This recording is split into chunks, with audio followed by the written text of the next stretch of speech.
Le maire est convoqué une première fois par le Sénat, le 30 mai 2024, pour rendre des comptes.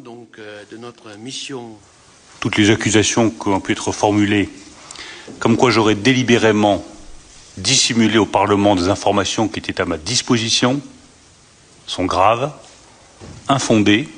Vous aviez pourtant des documents de votre administration qui vous invitaient non seulement à une grande prudence, parce que c'est pas l'épaisseur du trait, 35 milliards. C'est pas l'épaisseur du trait.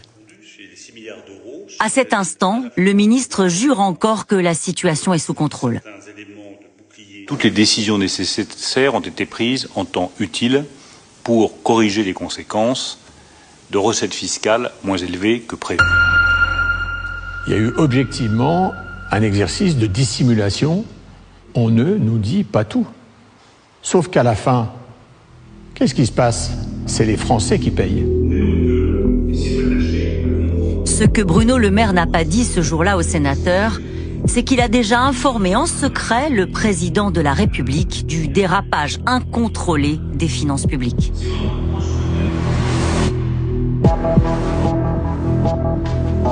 Il l'écrit dans une lettre du 6 avril 2024 que nous dévoilons en exclusivité. Son contenu est explosif. Secret. 6 avril 2024. Note pour le président de la République. La chute des recettes fiscales en 2023 a porté notre déficit à 5,5% au lieu des 4,9% attendus. Les 10 milliards d'euros d'économies du décret d'annulation doivent être rigoureusement exécutés à l'euro près. Nous devons enfin dégager 15 milliards d'économies supplémentaires en 2024.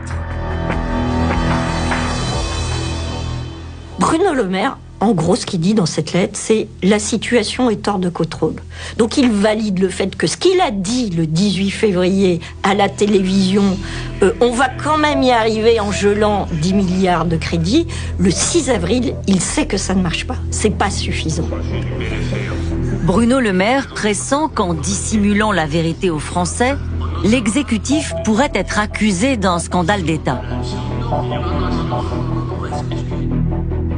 Nous risquons de nous faire accuser de cacher notre copie et des économies douloureuses pour le lendemain des élections européennes. Le flou sur le calendrier et la nature des économies nécessaires sera mis à notre débit. Il entretiendra le soupçon sur nos intentions. Nous ouvrirons immédiatement un contentieux avec toutes les oppositions qui feront bloc contre nous et nous accuseront d'insincérité.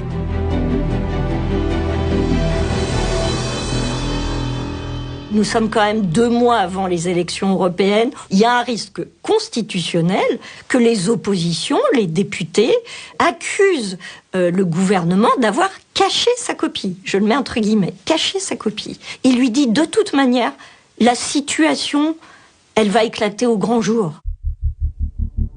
Bruno Le Maire conclut avec ces quelques mots écrits à la main, comme une dernière mise en garde au président. Notre intérêt politique est de garder l'esprit d'audace et de courage qui est ta marque de fabrique. Toute stratégie d'évitement est vouée à l'échec. Avec ma fidèle amitié, Bruno Le Maire. Malgré l'avertissement, le président Macron n'a jamais suivi les recommandations de son ministre.